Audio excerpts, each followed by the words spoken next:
আমি কোনদিন মন্ত্রী হব এটা আমি স্বপ্নেও কল্পনা করতে পারি।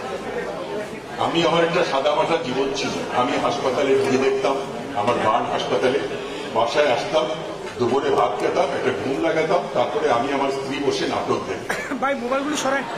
হঠাৎ একদিন নাটক দেখতে দেখতে একটা টেলিফোন আসলো, আমাকে বলা হলো ওই প্রান্ত থেকে আমি মন্ত্রী পরিষদ সচিব বলছি।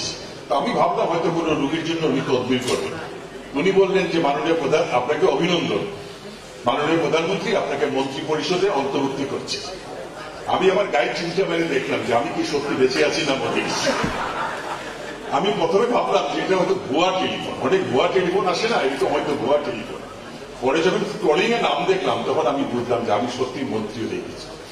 আমি আমার স্ত্রীকে বললাম এটা কি করে সম্ভব, আমি মন্ত্রী হবো, এটা কি করে কি পাবো। যাই হোক, আমি মাননীয় প্রধানমন্ত্রী এত বড় একটা আস্থা নিয়ে আমি পরের দিন ওনাকে টেলিফোন করেছিলাম।